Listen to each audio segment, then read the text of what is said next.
Hello everyone, my name is Chenru, for those of you who don't know me. On behalf of the Visual Culture Club, I'd like to thank you all for coming, and first I'd like to thank all the co-sponsors because GSB requires us to do that. I'd like to thank the Department of Art and Design, College Design, the Visual Culture Club, obviously, and the Committee on Lecture. And before we get started, I'd like to tell you a little bit about Steve. Since 1990, Steve has been studying the graffiti art of LA's Back Valley, washes, and abandoned lots, cultivating trust among the city's most prolific, skilled, and infamous graffiti writers. His recent book, which is over there later if you want to buy it, Graffiti LA, Street Styles and Art, includes interviews with artists and explores the motivation and creativity behind graffiti, as well as questions of its legality. The book was named one of the top 10 books of 2007 by New York Magazine. Steve Grody earned his BA in Fine Arts. He is also internationally respected martial arts instructor and swing dance instructor, and as well as choreographer for Jim Carrey and cast in The Truman Show. So I'd like you all to join me and welcome Steve Grody.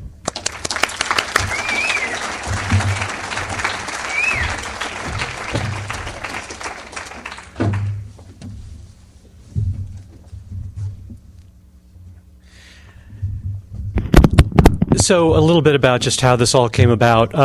Actually, I saw in Los Angeles, graffiti history really starts around 1983. But let's go back before that and just talk a little bit about the history of graffiti. It has been around since there has been language. It has been around since there has been civilization. Is this thing on? You can hear me well enough? Okay. So as long as there have been walls and some kind of society for people to have any kind of counter view to, there has been graffiti. Now, some people sometimes even mention the cave paintings at Lascaux and early things like that. I don't consider that in the same tradition as graffiti because that would not be considered counterculture. That was the culture. But in long-buried cities, when they are uncovered by anthropologists and carefully the walls are cleaned, they finally realize there's scratchings that, basically are saying, well, the mayor stinks, or there's always been some outsider voice. You can go online and find a website that has deciphered the graffiti at the site of Vesuvius, and it's classic. There are a number of classes in academia of different kinds of graffiti. There's popular graffiti. Joe was here.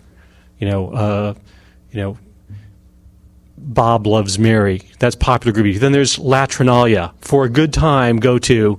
Okay, and that's been around since the dawn of time too.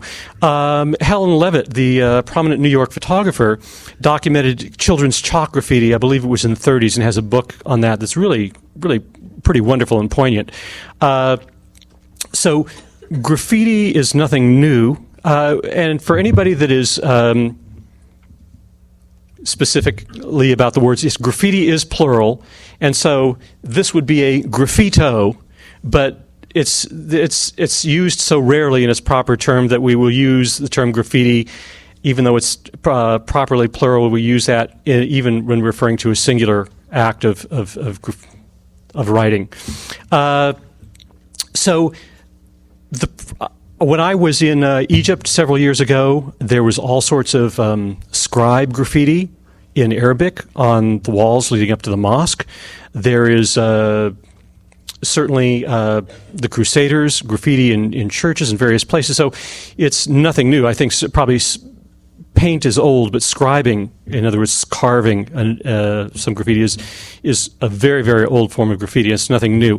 To talk about to link graffiti with the history of civilization is not to say, therefore, it's all okay and nobody should be angry. If I was a store owner, if I was a mom and pop store owner, and I was getting my windows tagged with acid bath, I'd probably have a baseball bat with a big spike in it nearby the counter. So the first thing to think about, what I want to say is that we will be talking about specific things that are very specific to Los Angeles, but much of what I will be talking about will be about graffiti. It will apply to graffiti, the modern graffiti movement in general. Now, some people would call it hip-hop graffiti, but I'm going to just say sometimes modern graffiti because there are quite a few graffiti writers that don't particularly relate to the hip-hop in general. They don't particularly relate to rap or emceeing, scratching, breaking. They related more to other forms of music, and it's graffiti specifically that became co-opted as part of the larger hip-hop movement. They relate to the graffiti, but not necessarily the whole thing. So, first, the modern graffiti era could be said to have started both in Philadelphia and New York in the late 60s, when tagging started to became more formed and letters became a little bit more elaborate. And in New York on the subways was kind of the first golden era of what became piecing. We will review all this vocabulary as we're going along, and it will be on the test before you leave the room. Piecing, short for masterpieces. So it was the New York subways where it really took on its form and its vocabulary starting at the early 70s and the mid 70s. It became harder to get up onto the trains as the city took measures to abate that, and it went onto the walls. In the meantime, there was a time, believe it or not, when there was no such thing as internet, when there was no such thing as digital photography, when a camera was too expensive for a kid to own, or film was too expensive for kids to develop. So there's a lot of the early history of the modern era of graffiti that is not necessarily really well documented. In 1984, I believe it was, there was the documentary Style Wars, and that was seen on public broadcasting, and that just blew a lot of kids away. It's interesting when and this is not a condescending thing to say, but when an infant, and a kid that's like a year old sees another kid that's a year old, they go, oh, they know that's one of me. And there were a lot of kids that the first time they saw graffiti, without being told anything about it, they went, I got to do that. I don't know what that is, but I got to do that. I like. And so that first documentary was important. There was also this, in Los Angeles, an early documentary called Bombing L.A.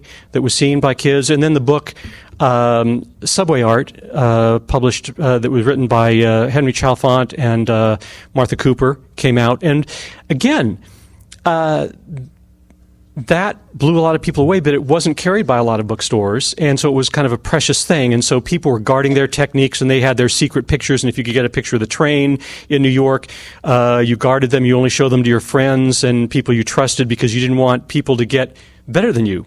So graffiti immediately from the start in its modern era was half sport, half art. Now, the reason that this is up here, actually in my last talk here, what the first picture that people saw was this sweet old man, and people were, well, who is this? And it was the man who in 1949 invented spray paint. So my first thing to mention is I do have a website, graffitila.com, and so you can see some pictures that didn't make it into the book. That's one of them. Also, and on there that you'll see there on the first page you come to, there's a 9-minute video of some things around LA, and it tells more about how I got into the book and some things like that. But the reason that we're showing this picture first is because LA, before the modern era of graffiti happening in New York, always had a strong history of letters coming from gang graffiti, particularly, and there were both black and Latino styles. LA has been influenced more by the Latino hand styles. This is an example. This is Chaz Bojorquez. That's his name there, down in the river in 75.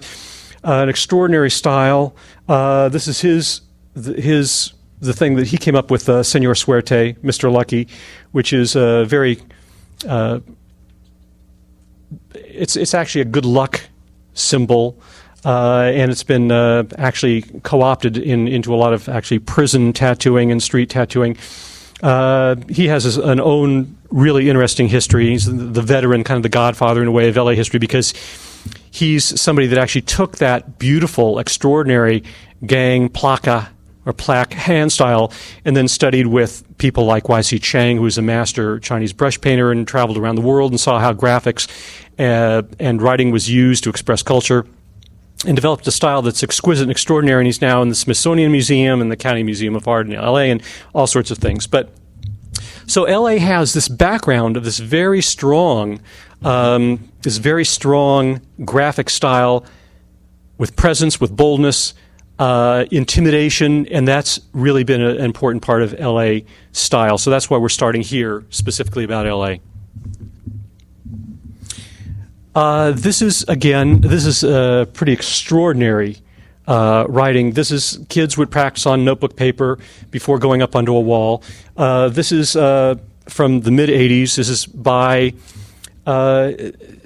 somebody who was straddling gang life and graffiti life, which were very separate things. He unfortunately got killed by straddling that fence. So this is by his writer's name was Sine, S-I-N-E. First, at the top says Big, then Spider, S-P-Y-D-E-R, then Ziggy, then Rabbit. Anyway, it's an extraordinary hand style. And down the bottom, it's you can see this is one of the things that distinguishes gang writing. Most of what we're going to be looking at is non-gang, is very different.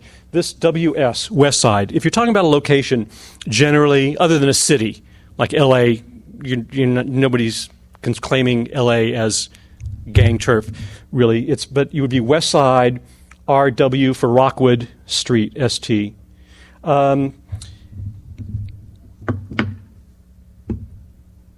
In the 80s, there were no shortage of kids in neighborhoods there where they were of a demographic where you had to have some kind of identity. If you were doing sports clearly in a dedicated way, okay. Music, okay. But if you weren't, then there might be pressure in certain neighborhoods to be in a gang. And starting in the mid-'80s, non-gang graffiti was one of the ways of having an identity outside of a gang. So that, and there was a very uneasy relationship during the 80s. Gangs actually went after non-gang graffiti writers because they felt they were losing membership to the kind of modern graffiti era. But it was a way for some of these kids to actually get out of gang stuff, even though it really ultimately is an incredibly ecumenical demographic. In this time of strife and talk about divisiveness and racial strife between various groups, blah, blah, blah.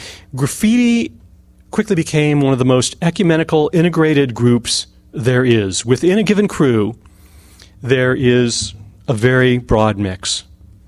Okay, this is this is modern, contemporary gang graffiti. A typographer would notice immediately the kerning is crowded, and this is partly so that it's harder for somebody that's outside to read. If you're on the inside, you can read it like that. If you're on the outside, you're just going, well, I don't know what it is. Okay, Everyday Tokers, United Pot Smokers, 28th Street, Innocent Criminals. Okay, and in gang writing, the group is preeminent above the self. So it's the writers on the side, and the main body of the text is the gang statement, or the presence of the gang, which is one of the things that people wanting to get out of that, they were blown away. When they started to see non-gang graffiti, they were going, wow. I mean, you can just put yourself up, you can put your name up, you can be creative with letters, you can do something other than just, a simple color. And this is, again, a block style, Avenue 43 in Highland Park. Again, influential, very influential in its attitude towards the modern era. Now, this is a kind of an overlap. This is classic gang block style, but done by a modern graffiti artist in 2004, when this is the first shot we're seeing here of Belmont, which is a very important graffiti art. It says, "Graffiti will never die." You see certain earmarks already in here that are classic part of modern graffiti. The cracks, the indication of cracks, which is like saying these letters are so heavy, they're made out of stone. It's almost like a prior civilization. This is something of importance. Okay, so taking us into the modern era. This is done in Los Angeles, but it is by two New Yorkers, and this is one of the ways that things were originally transmitted. So people did get, if they could get, subway art, and then eventually in '87, spray can art. Those were the two early Bibles of graffiti writers around the world. Then they would study that. They would study that very, very deeply. But then also some graffiti writers came out from New York and spent time in Los Angeles. So we have, this is by Doze and Wen. Doze, who was part of a Rocksteady crew, was also a prominent breaker, or B-boy, as they preferred to be called, and is now actually doing gallery art these days. If you looked up Doze on the website, you would find him. This is at Motor National, one of three very, very important yards during the history. A yard is an area where people can, where they go up, whether it's quasi-legal or illegal. It's an area where they go up, and it's named a yard because in New York, the original places where people went up were train yards. So even if it's not a train yard, they still, the tradition is that you would call a location where the graffiti is done is a yard.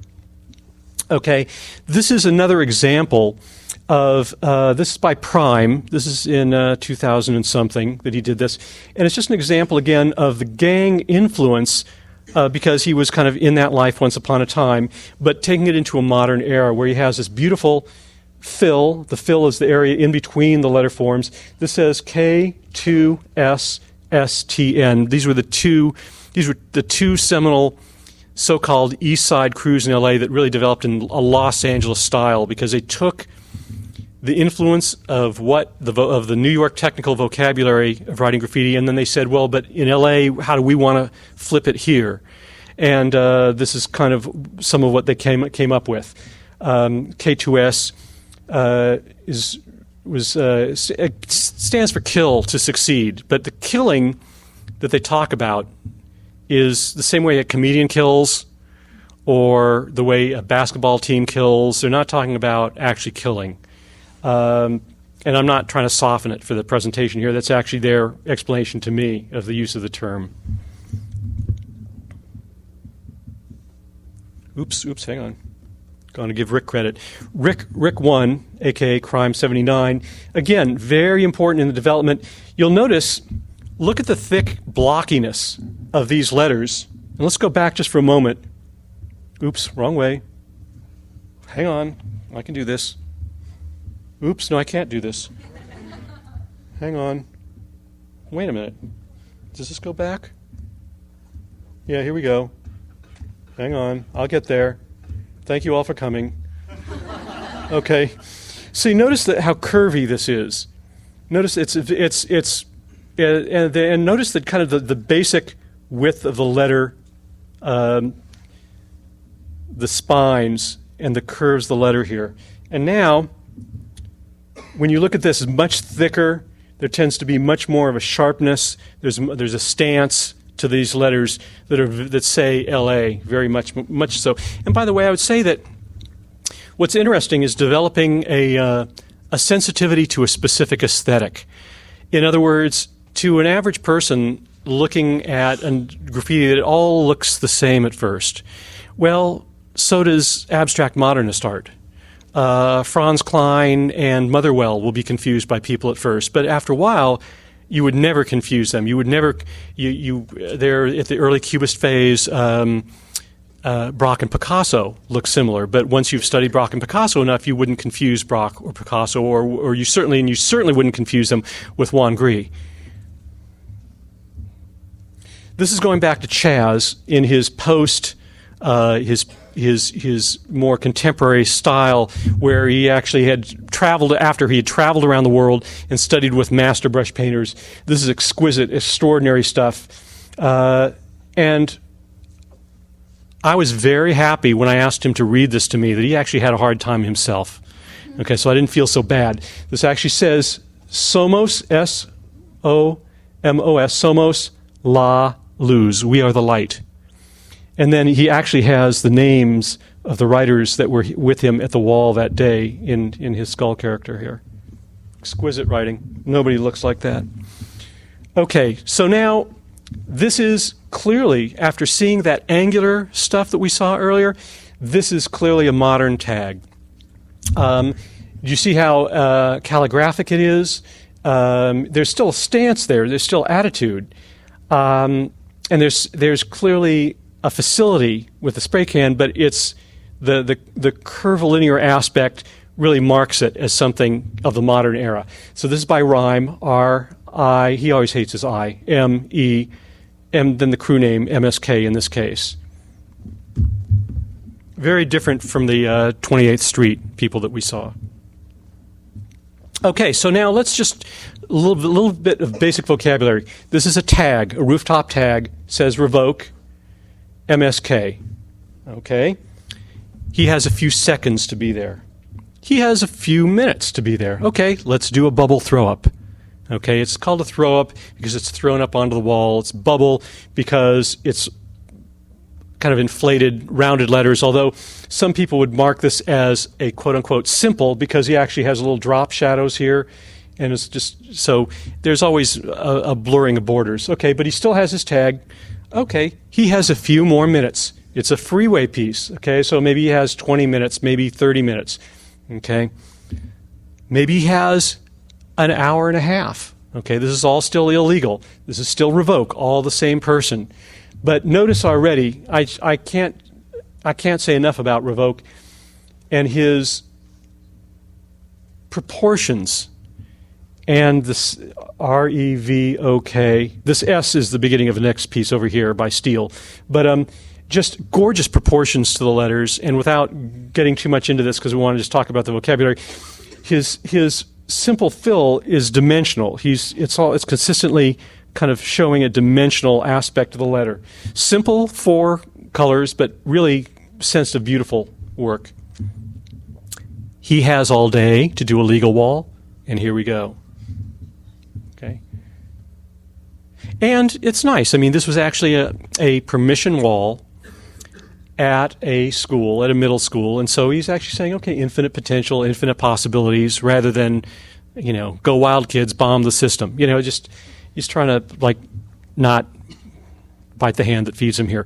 But this shows there are several continua that we can look at when discussing graffiti.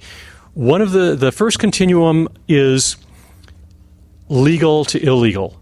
So there are things that are illegal, like the rooftop stuff. There are things that are quasi-legal, like, for example, down railroad tracks, behind buildings. It's illegal, but nobody really cares. The businesses that are functioning generally don't really care because they're not using the back of the building by the railroad tracks. And then there is flat-out permission. In other words, you've gone to the building owner or the property owner, you've said, here's an example of work that I do. Would you mind if I did something on the side of your building, your property? And they say, yeah, go ahead. What the heck? So that's the first continuum from legal to illegal. Within the aspect of legality, even if something is completely illegal, there's still the continuum of vandalistic to non-vandalistic.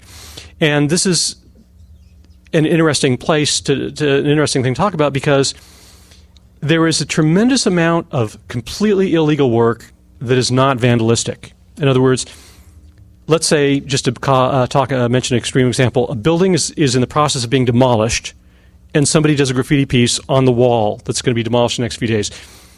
Is it possible to call that vandalism? I don't think so.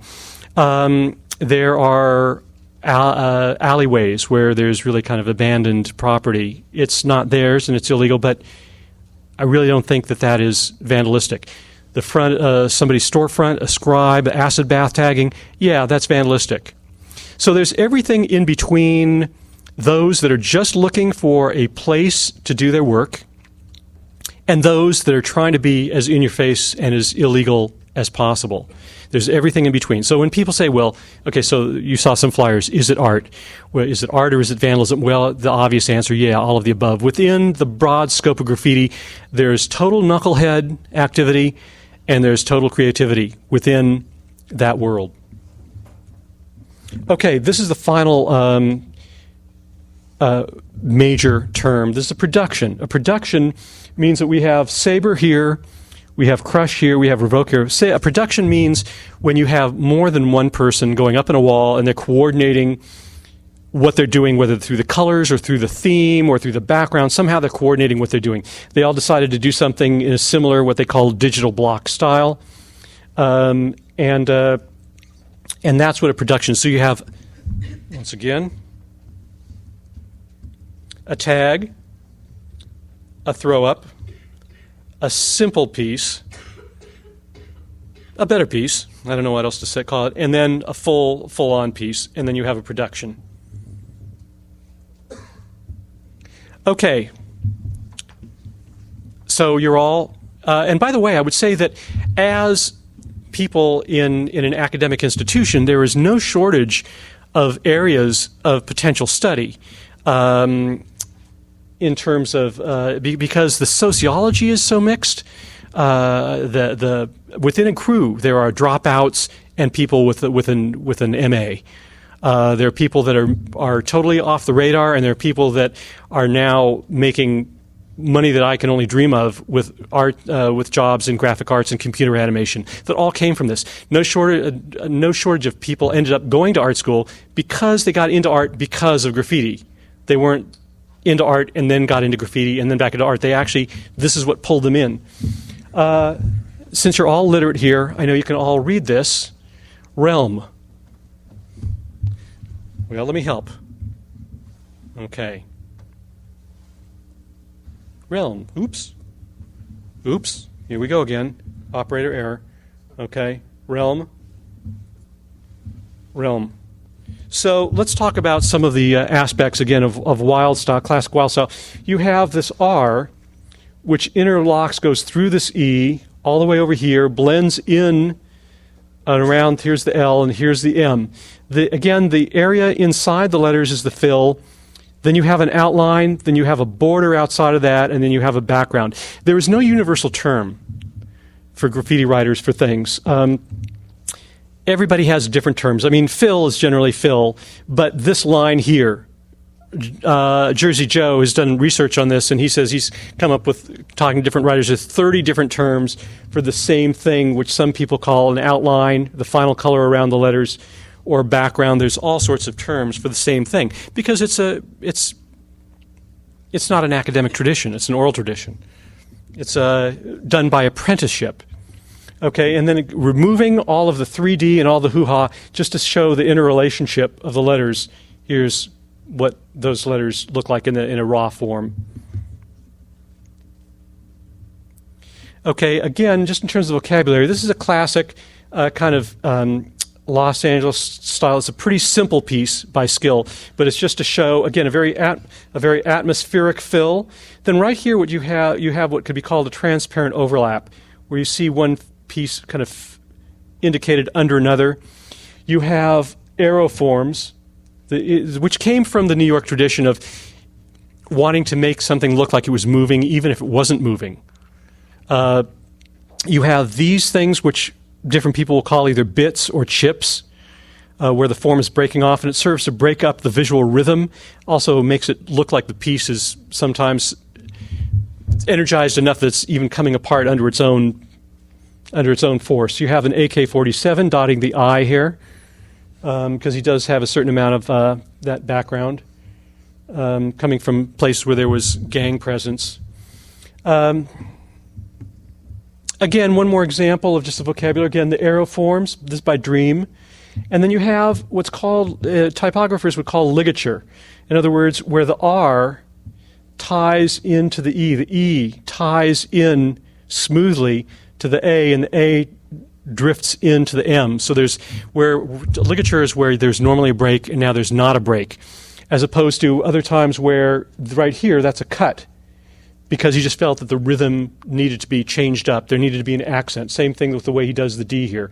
So you have cuts or breaks. Here's a partial cut here, just to break up the rhythm, and then other times where it's smoothed out. So one of the questions arises, well, if you're trying to get your name up there, if you're trying to grab fame, well, why not just make it easy for people to read? Well, because they're not necessarily trying to get fame in the broad public sector. Much of this, if not most of this, is done for other graffiti, for themselves and for other graffiti writers, or just writers as they prefer to be called. Talking about graffiti art is generally for outsiders or in a gallery setting. But if de Kooning wanted to describe the female figure, why didn't he just describe the female figure? Why did he do all that weird stuff? Well, they're doing the same thing with letter forms that 20th century modernist figurative-based abstract artists were doing. They're using letters as a springboard for a personal creativity. For those that are actually piecing. There's some people that just want to tag, and amongst those that tag, there's some that do it with style. So that's another continuum. No style, totally whack, new jack, no style, all the way up to people with a lot of style. I don't have an example here, but there's a freeway bridge that I would always pass, and there would be this really just ugly tag on the freeway bridge next to a really beautiful tag by Alloy. And I just always thought, well, most people, if they notice it at all, they just think, well, it's just tagging. But to me, one was beautiful and one was ugly. So there's this, and then there's the continuum of legible to illegible. Clearly, this is not difficult once you learn to read the letters, once you learn to look for the letters. This is not difficult to see. Other things, there's no way that you would be able to read it without asking the artist. And other things is clear block font style. Okay, so like I was saying, they may do fonts that are totally of their creation, but now here we have what a lot of people would call Old English, but a typographer would more officially call black letter style. And once again, this is KTS for Kill to Succeed, Second to None. And this is a beautiful production. This is the detail of this is what's on the cover of my book. This is by Slick. And if anybody likes the LA hands, he's doing the LA sign, LA.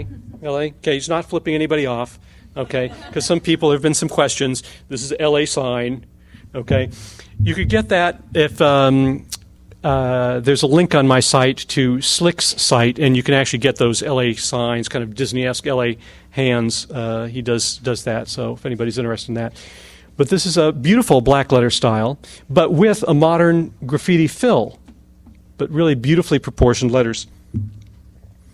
Okay, now here is a piece by, it says Telokes, that's the name that Toomer uses, and he's taking the black letter style, but he's kind of running it through the modern graffiti filter. So he's starting to blend and twist and alter the letters. Again, beautiful color sense.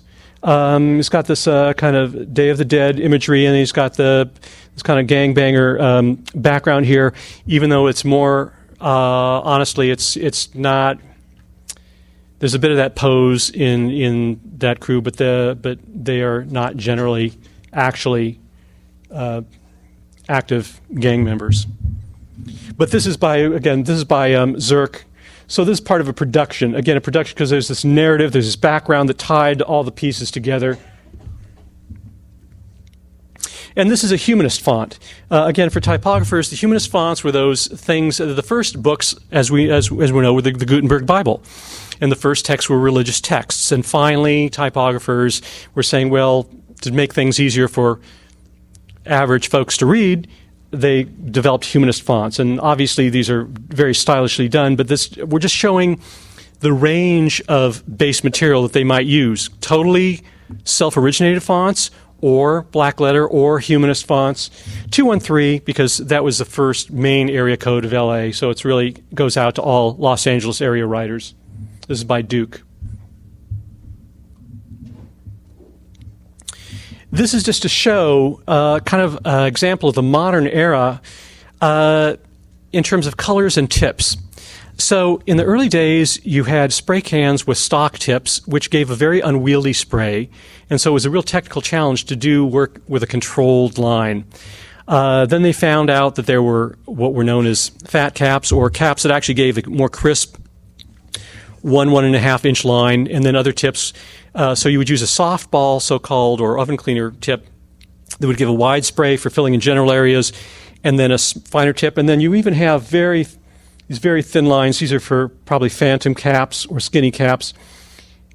But you're also seeing what you're seeing here. This is clean on the left, Avon on the right, from LTS Crew, Last to Serve, Last to Survive. And it's just to show kind of the extraordinary range of colors which are now available to graffiti writers. There are at least 3 brands of paint that are devised by writers for writers with a vast range of tips. And it depends. If you want something where you can take all day, there are paints that dry slower. If you need to do something very quick, then there are paints that dry faster. So you choose your paints according to a lot of factors, and your tips according to a lot of factors. Okay, now let's just kind of a little bit of a gallery. This is by Crush. You can make out, if you kind of squint and take a big deep breath, you might make out the letters, but there's a K in there. You'll start to see an R. You see the H over there. You start to see the S once. Yeah, I mean, it looks like smoke to me, like he's influenced by the forms of smoke. And this is just a beautiful, he's a very important person as part of, you generally get your crews, this down here, AWR, KSN. So you have the person, you have often, well, we'll get to it. Oops, hang on. One more. Okay, here's the horrible gang message here. Happy birthday, Samantha. Okay. So what you have here, this is a classic piece. This is by Sacred, and this does say Sacred. It's exquisite style. And once again, yes, this is just done with spray can. You would not use, I mean, there's some people that actually, in a few rare cases, they've shown that they can do, I guess, traditional piecing graffiti, and then they can move, they can break the rules. They can actually tape things off, like Push is somebody from AWR that can actually does very radically simplified letters, and he'll actually use tape, but he doesn't, that's not because that's a lack of skill. But generally speaking, everything is done freestyle. Whatever they've worked out on the page, most of the veterans at this point improvise once they go to the wall. Because if it's taken 6 hours to work something out on a page, then it's very unwieldy to try and duplicate that on a wall. So you work out your ideas on a page, and then you take that to the wall, and you quote-unquote flip it how you're feeling it at the moment. Beautiful color sense. So you generally get a name. You'll generally get, Cause of Insanity, COI. This is his crew, COI, which is not always the same name. So he's causing a cause of insanity here. Other times they'll say a couple of immigrants, choke on it. However you can translate that, transliterate that, they will do that.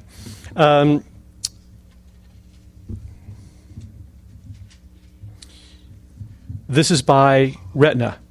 Again, there's an R, there's an E in there. Here's his T kind of floating through there, an N, which is actually not backwards in this case. And he usually does a small, a lowercase a, because he feels it balances the R.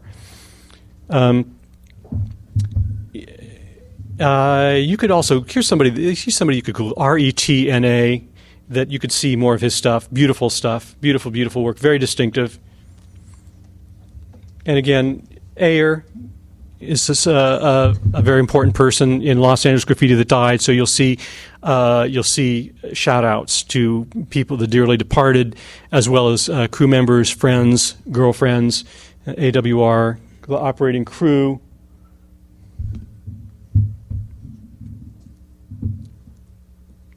This is on a major street, so yeah, this is legal. This is legal. This, by the way, this was at Belmont Tunnel, which was running from 84 to 2004, and people would come from around the world to go up on the walls there. And it went back and forth between being quasi-legal to sometimes, if the cops in the area weren't sure what the legality was, people would get sweated. But generally, people could be there in peace unless there were gangs up on the hill that were not feeling welcoming. But the wall during the summer is so thick with paint from 20 years of paint that you can press on it and it's soft. and bubbles will form because an air bubble will come in, and people would eventually rip this bubble off, and you'd see like 50 layers of paint under there. It was just an amazing place. And cops finally realized generally that at first, if a kid was writing on a wall, well, they must be gangsters. And they finally realized, oh, there's something different here. These kids they're taking their time, they're doing something beautiful, they're not shooting each other, they're not down here selling drugs. Gee, let's let it run. And then there were cops and there were actually places where it was totally illegal, where cops would actually bust kids if they were tagging up the beautiful illegal pieces there. And, I'm sorry, they get my vote. Okay, this is another exquisite stylist. Now, the reason that this is by Sinner, kind of the head of LTS crew, the reason why he's important is because he's things got more and more clean and controlled with issues like can control. Can control means if you make a clean line, is it consistent? Is it crisp? Is it sharp? Are the corners? If you have a drip that's an unintentional drip, that's a no-no. But now there are people that will come along and they will make intentional drips. So whether it's a drip or tag or whether it's drips and pieces, but you can tell when it's intentional or not. You can see in the line quality. Now the reason that again Sinner is important is because things were getting so clean and controlled that people would look at a lot of the graffiti and they would say, "Well, how did you do that? Is that with a airbrush?" And it was so clean and controlled. And he wanted to go step back and make it more fun and loose, so you actually see his strokes. You actually see, there's no doubt, this is spray can. And these additive, here's his S, here's his I, here's his N, here's his E, here's his R. He uses these additive forms to add up to his letter forms. And he also has just an exquisite color sense. And so he's a very important. There are just a few crews in LA at this point that actually have a crew style. It used to be where there were more regional distinctions because in the early days, kids were on bicycles and skateboards and they couldn't just go around the city very easily. So you could tell K4P from K2S, from CBS, from AWR easier. And now everybody gets around, and now there's the internet, which is really a double-edged sword, and there are all these dozens and dozens of graffiti zines. And so everybody can, the term bite, when you're biting, that's plagiarizing. That's like if you're influenced by somebody, that's one thing. But if you're trying to take their style and you're not acknowledging it or you're not flipping it in your own way, that's biting. And biting is very common these days because the information is so easy to access because of the internet and magazines these days. And it's actually really interesting and not a surprise to hear about a lot of the veterans being somebody the ages of like 30 to 38, talking about the good old days when it was much harder to get up on a wall and much harder to find a space and defend your area and defend your wall that you had got running, and developing the letter styles and apprenticing, and there were issues of respect. You respected things on the walls more, and now you get kids that don't respect. The rules used to be much more understood, and the most basic rules of graffiti etiquette were, on a blank wall, a tag. A throw-up can go over a tag, a piece can go over a throw-up, and a production can go over a piece. But now you get kids that just think, well, it's like I'm so precious, and, I'm going to do my crummy little bubble throw-up over this burner. A burner is this is a burner. I mean, a burner is anything that burns. It's so good. The burning is a term that's used in a lot of ways. It's a noun. This is a burner, but you can also burn somebody. So if in a battle, if there are two riders and one says he's better than the other, they might go up on the same wall next to each other, and one is trying to burn the other, and best the other, and that's just by public judgment. There's no official judge generally. But you also try to burn yourself. You always try to outdo yourself. This is by Zess. Zess is, somebody you could Google ZES, or ZESER, or ZESR. You'll find there's a video out on YouTube right now on him just kind of bombing. Bombing, that's your next term. Bombing is in the broadest sense is any illegal work. Most people would define bombing as throw-ups, but some people say it's tags and throw-ups, but then there's also the term specifically peace bombing. So if you did something this good in an illegal place, that would be peace bombing. Again, when you look at the stuff, and at first it's like you're just kind of trying to make out what it says, and after a while you start to get the personality behind this work. And that's, okay, I should probably address this. Since this lecture was titled, Is It Art? Let me address that for a moment. There's a lot of the work that's not. There's a lot of work that's just garbage. These guys would agree with me. The top writers would say you go around the city and a lot of what you see is garbage. Okay. But those that have stuck around and really worked on their letters and really are trying to find something that expresses who they are, that high end of people, the veterans, that does, let's ask an easy to answer question. What is art? Okay, well, one of my friends would say that the difference, for example, between simple illustration and art is transcendence or poetics. In other words, if somebody drew a cup and it's just about the cup, that's illustration. If somebody paints a cup and you get a whole feeling about wondering about the scene, about what's going on, about an attitude, about what's something surrounding that is a symbol of something larger, that's one of the working definitions of art, that it goes beyond what you're seeing, that it indicates something, an emotional expressiveness and a poetics beyond what you're seeing.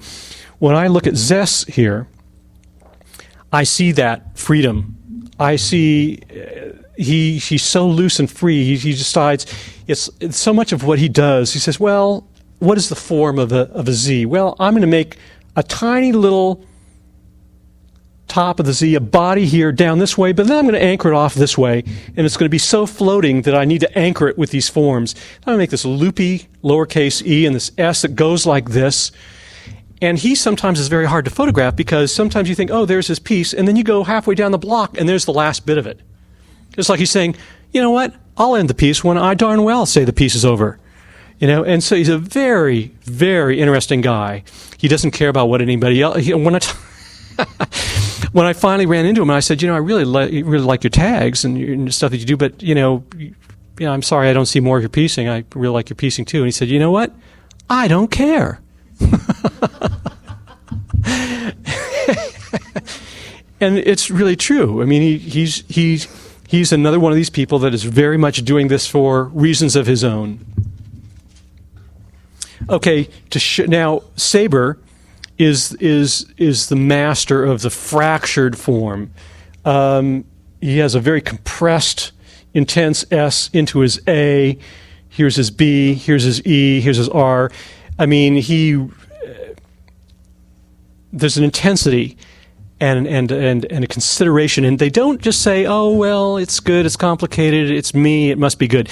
They stress over the proportions. They stress over the letter connections. They really look at the work and they say, "Does this measure up? Is this good? Is this getting what I'm wanting to get to?" And one of the things that any creative person or artist in any form of working would want was the kind of communication and community that I see in the graffiti community. It's amazing. Yo, GK, what do you think about this? Oh man, no, that connection is way too tight. It's way too heavy at the top. You got to bring this down here over there, and then maybe shade it back in with a little more colonial blue. Yeah. I mean, there's this dialogue and this openness, and for that matter, very often collaboration on the same piece, where somebody will be filling something in and somebody else will be working on, especially if it's a production. Somebody will be doing one part of it. Somebody will also be integrating a character, in other words, a figurative element with it. Very loosely collaborative and improvisational. It's really pretty amazing. Saber is somebody you could look up on the net. He did the largest single graffiti piece. You can see it from satellite. If you go to Google Earth, you can actually see it from Google Earth. It's in the LA River, and it's I forget, what is it? 60 feet by 270 feet. I mean, not like 97 gallons of paint. Took him months to do, and ruined his knees doing it because it's on the slope of a bank. But it's huge, but it's not just huge. It's really good as well. Okay, this is that radical guy was telling you, he used just can here. He's not using anything taped off, but this is by Push. And anybody that's familiar with Diebenkorn, Richard Diebenkorn, would understand why I recommended that he look at Diebenkorn for further inspiration. But he was originally doing a really nice but more traditional style, and then he decided he just wanted to get more stripped down with his colors and stripped down with his form. And again, it's interesting because, let's see, again, talking about the ecumenical nature of things. Oops, okay. Latino, Salvadoran, Mexican, Cracker American, okay, Japanese American, okay, all and so you get within a crew. Nobody's saying, "What do you look like?" How did you pimp your sneakers? They're saying, "What are your skills?" What can you bring to the crew? What's when you're if and a lot of times what happens is somebody might have been at one of the legal yards, of which there are fewer and fewer these days, and it's really unfortunate. And somebody's going up, and somebody goes, and somebody, oh yes, I've heard of you, and they talk to each other, and they have a good feeling working next to each other, and they develop a friendship until finally, maybe they like their vibe enough and their skills enough, they get asked into the crew. Nobody's jumped into a graffiti crew like with gangs, so that you're asked in, you're invited in, or in other cases, in the early days, kids grew up together and they thought, you want to do graffiti? And so they knew each other from high school, so they started a crew. Like SH, Seeking Heaven, was one of those crews that started with kids just knowing each other in high school. Other kids, they meet each other at yards. And in the early days, you were looking for it because if you would be if you were a kid on a bus riding the bus, you would notice somebody else reading the scribes or the tags, and you say, hey, what's up? You write, or you'd see some kid with paint on his hands, or you'd see somebody with markers in their pocket. And it was a very secretive thing, and nobody was doing T-shirts. Nobody was thinking. There was no way that anybody believed that if you'd said, "Hey, man, way down the line, like in 2007, I bet you could make a living as a graffiti writer," I'd say, "Oh man, what are you smoking?" But there are people that are making a living now, doing this stuff with graphics jobs, and because we all know that people that merchandise, they want it, that aura of street credibility, and so they're going to try and get somebody. Look at Boost Mobile; they're supporting a tour with Retina and Saber and Revoke, and these guys have heavy street credibility. They're not going to get somebody without street credibility. Okay, let's talk about dimensionality here. Here we have a flat letter face. This is by Nice, NYSE. Early old school writer, has a really nice style here, angular. But notice that this is more traditional from the standpoint that you have a flat letter face. And now you have Tyke, or Witness, it says Witness here, not only integrating a character, but notice how he's modeling the form. And he was one of the early people to start to actually model the letter face and give it dimensionality. So we're talking about a technical issue here now. Okay, and now we have Brenz of Nassau Crew, Nasty Artists Strike Again, or No Art Survives After was the original translation, and using actual modeled forms integrated next to a flat form. This is down at Huntington Beach when these walls were legal for a short time.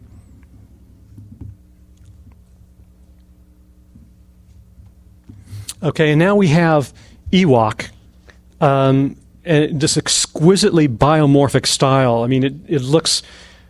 half like, okay, see this little bit of splat? These kind of splats are very much the splat form, for lack of a better word, is a very traditional part of graffiti because the original, if you think about the form of graffiti, they call themselves writers because the original thing is your name. So you're writing your name. It was with originally either a marker or then a spray can, or now a spray can or a marker, if it's not a scribe. And there is a speed at which things need to be done because it's illegal. And so that pulp energy is one of the things that is very important to express in the work, even if it is not illegal. Even if they have time, it is still important that it has generally there's a spontaneity to it. And Ewok certainly has that, but he also has these beautifully modeled biomorphic forms that he does. Okay, again, this is Patna, and everything's controversial. Nobody has the same view. The reason that the CBS thing is there is because this is his crew, Can't Be Stopped, CBS crew, also on the run. And some writers would look at this and say, "Oh man, that's not even graffiti, that's art," and then they'd spit. It's like, so they would say, "Well, it's just too artistic to be graffiti." But this is the way he's flipping it, and it's a really beautifully rendered style. Oh, oops. Interesting. Okay, now here's a more classic, fully rendered 3-dimensional. This is by Mir. This is a production. You have Saber down here. You have, I don't know who this is over here, but you have Mir, who does have some art school training. And then here's his M, his E, his A, and this R over here. And with these spiky things, which is a classic kind of, they would sometimes call it battle style, because it's kind of like, these letters are so intimidating. Don't even think of trying to do something better than this, because I'll crush you. And it's really, but, so as aggressive as it is, it was a very different thing than actual, again, very much a contrast to gang life. Not to say that there aren't fistfights that break out over challenges of whose wall some place is. Okay, another 3-dimensional style. This is by Swank. Who again, he has a website. He's a graphics professional these days, and just a quick story about that. He when he was a kid, he was busted for graffiti, and they said, "We're going to send you to juvenile hall." And he said, "Oh, you can't do that. I'm about to go to Art Center, Pasadena Art Center College of Design." He said, "Well, okay, if you're going to Art Center, well, that sounds good to us." And so he had to get to Art Center really quick and enroll. And luckily they saw his skills, and he got a scholarship, and now he's a very solidly working graphic designer. And he's Thai, by the way. Just like to point out, the broad mix of LA's ethnicities is there. Now we have an homage. This is Skate, who was a very important crew leader of CBS, got killed by a train, beyond on the train tracks in '93. There's Rob One, a very important DJ and graffiti writer that was actually died of natural causes. And so you will see in the time-honored tradition of the memorial piece very much present here. Okay, just talking about the interior, completely representational. This is not a 3-dimensional letter form, but it's totally representational of a downtown Los Angeles sky. This is by Gas, now part of MTA crew. Just to show the variety of approaches here. Okay, this is going back, and this is all the other pieces around here. They came with sketches. They were duplicating the sketches. There's this code, and this is LTS crew, and this is why they wanted to do what they call dirty style. No sketch. Everybody's got a can, whether it's primer paint, good paint, bad paint, chewing gum. We're going to attack this wall, and we're going to do something that's raw. And that's why I love this. I love this. Everybody is on the wall, and it's very hard to say where one person starts and another. By the way, here's the exit. So this thing is 3 stories high.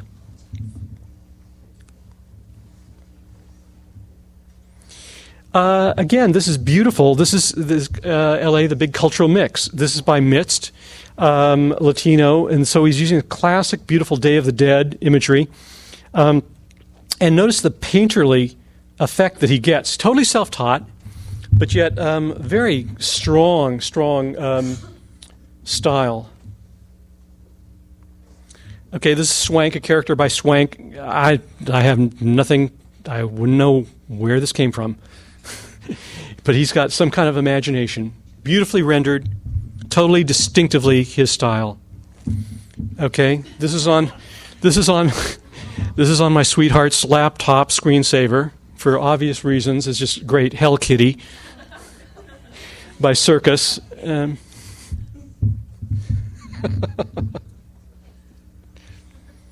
Okay, so who are these people? Again, we have. So this is not just a thing that's there; it's there and very much used to climb up, so you can extend your reach. So this is again the collaborative thing. We have Crush as the main artist. We have Eclipse collaborating, working on this thing together, and he's Latino. He's Hungarian American. Okay, we have. black and white on the same wall. He's just, this is Dello just giving, or rather this is Perk giving Dello grief, because even the friendly outsider, they'll come up and they'll say, but what's it say? And so he just kept saying, but what's it say? What's it say? What's it say? Until he just couldn't even continue. Okay, this is just from a couple years ago, a group portrait of CBS crew. So some crews are still play it. There's a K4P crew, for example. They say you will never meet one K4P member that doesn't know all the other K4P members. We're a tight group. We're a small group. We like it that way. And then you have other people like CBS that want members in other cities and other countries, and they want to expand. Again, you'll see the broad mix of demographics. As a matter of fact, leader there, I think that's Anger, is white and Native American. So it's just again, part of that big mix. This is by Sherm, a Filipina young woman, and it's interesting within. There are a number of female writers in LA. It's not a novelty anymore. But what's interesting is that they have a sense of humor about what they're doing. So it's expressed in their names, like peddle and jealous and fuss and envy, and they're saying, okay, this is kind of a boy's world here, but how are we going to flip it in a way that feels like we're actually expressing who we are? And she has a very distinctive style that's does reflect quite accurately who she is. WGS at this point, which for a crew at that time, we got skills, which was originally we're going skating. And what are they expressing? What is this broad mix? Okay, well, this is down in the wash, and this is the way Kurz saw the world, what was going on. There's, just the insanity and the violence and the drugs and the sex and the burglar. I assume that's a burglar. It sure just looks like a classic burglar to me. And just a general social statement. So while the majority of what is written is the name or the crew name, there are these other cultural narratives that you will see. This is a statement when all some of the church scandals were coming out a few years ago, kind of a anti-church statement in protest of just all of the scandals that were coming out.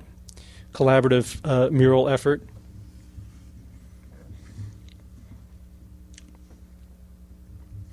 And then we have one, it's kind of a life and death theme. This is by Marka, J. Nubs, and Vile, with the Mother Teresa in the middle.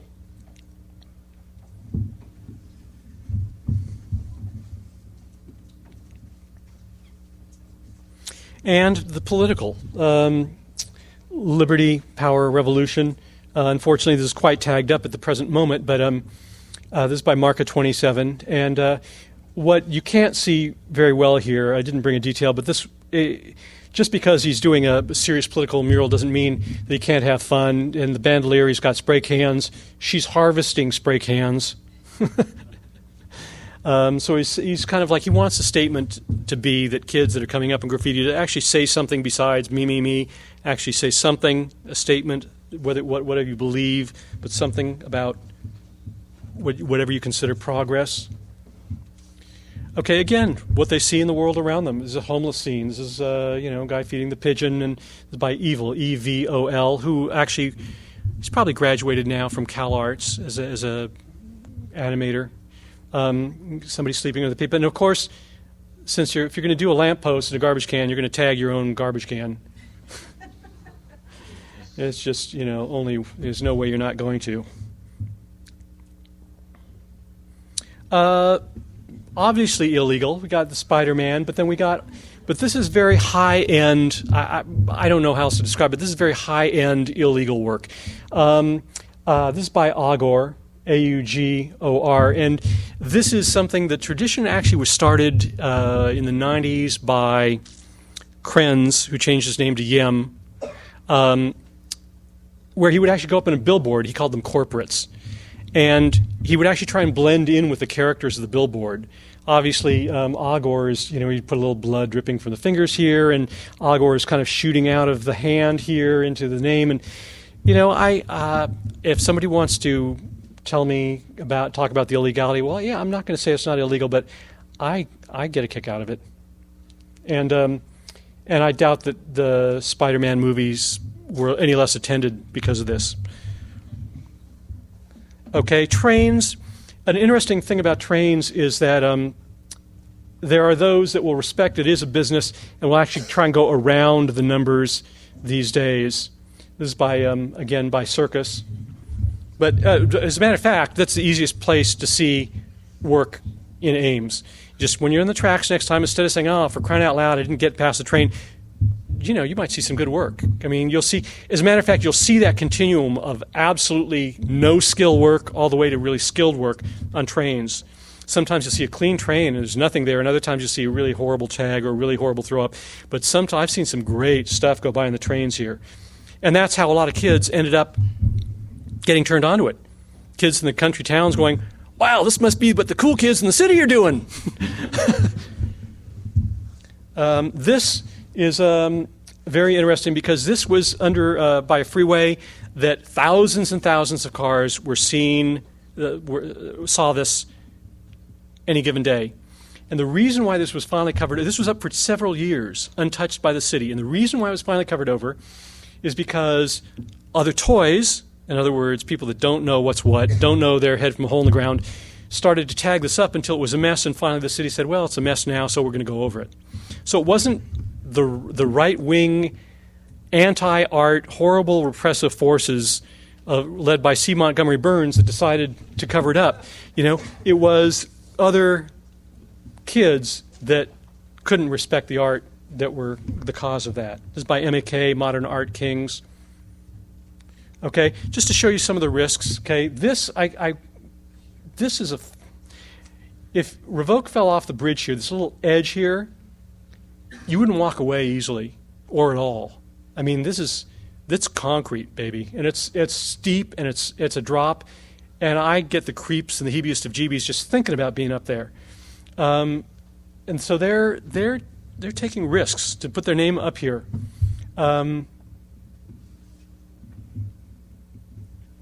This is that Savor piece I was telling you about. You can see the train. There's a train here, so you can see how big this was. It took months and months. 97 gallons of bucket paint. He was doing this as the roller piece, actually. And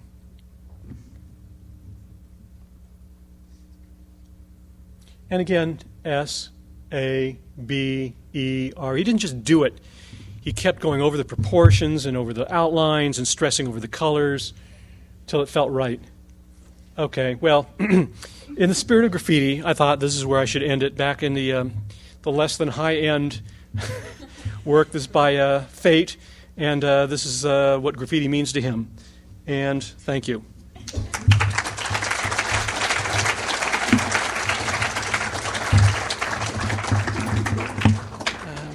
So I guess,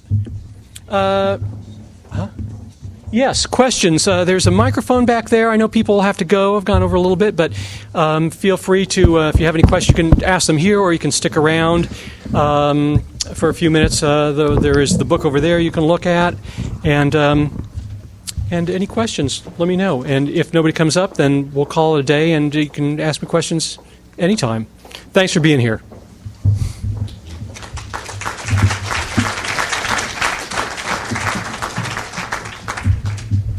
Yeah, question. This is definitely more in relation to the East Coast, but I was wondering if you could talk a little bit about zero tolerance policing efforts, like in New York City, how that's affected both the quality and the quantity of the writing, and how that bodes for the future of bombing. Well, it's. I know that the zero tolerance. There's a so-called broken windows theory, and a lot of the kids actually believe that's true. In other words, if a tag goes on a building and nobody gets rid of it, then other kids are going to go up there. And but if people right away get rid of something, they'll say, well, if it's not going to run, then why bother? Why risk it? Zero tolerance means that, just what he said, that you're going to get busted no matter how minor the offense. I'm not sure exactly how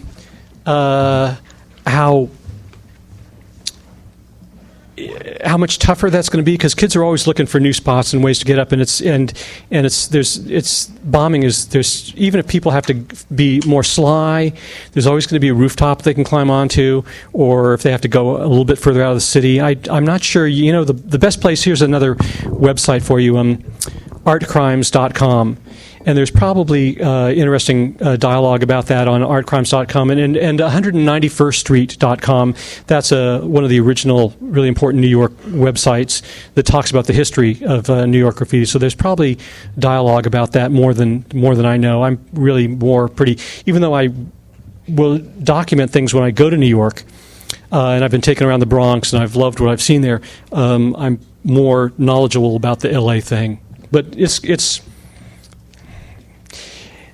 it's more cleaned up in the city and in ways that really don't bother me. It's like it's like in the same way that I would respect an old piece, and a kid shouldn't go on a beautiful historic piece. I think there are beautiful historic buildings. It's like it bothers me less when something is decrepit and then something beautiful is on something decrepit. But bombing is going to continue, even if it's going to be less right in the neighborhoods like the Upper West Side or wherever. Yeah. Steve, thanks again for coming. I actually don't have a question. I just want to give a quick plug to the Visual Culture Club before everyone leaves. If you're interested in events like these, there is a yellow tablet over there, an email sign-up list, so please join the club. Thank you all for coming. Thanks again.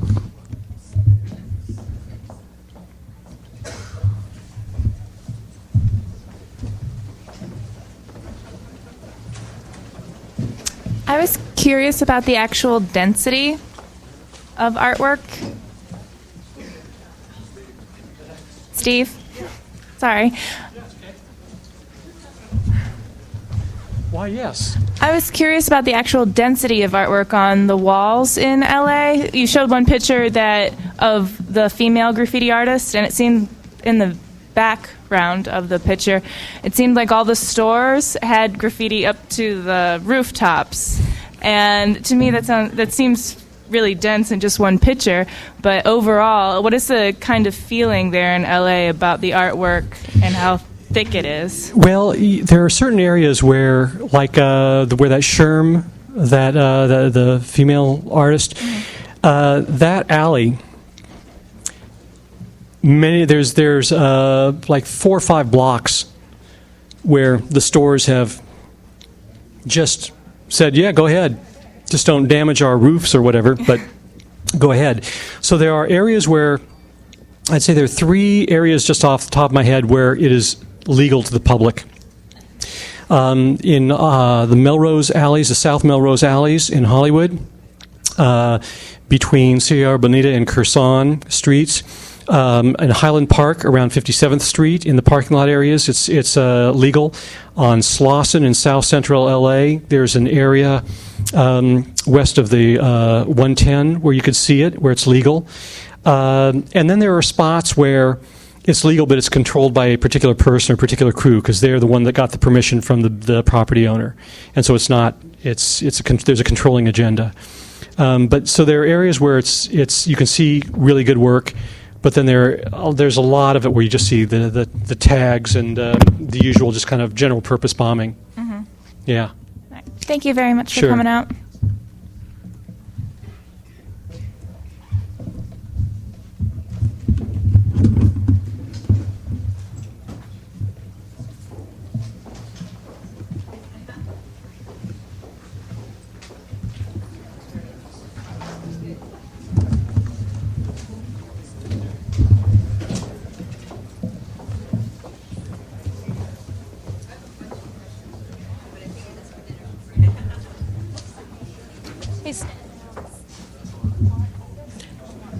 Say, if anybody wants to have your books signed, Steve will do that like in the next couple of seconds. Over there, Steve. Hey, where's the case for the CD? Thanks, Molly.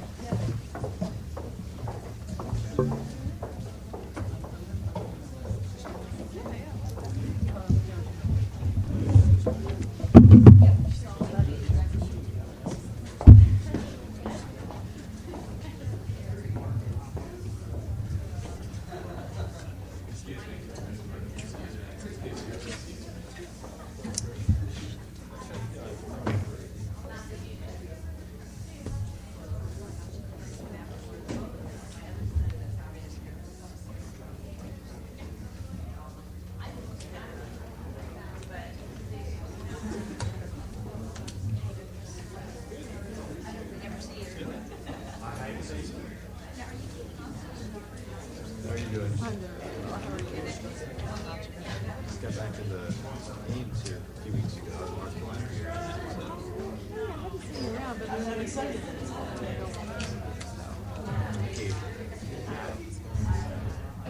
Now I'm back in town just wrapping up my degree. I'll probably be here until next summer. Then I'm moving to Minneapolis.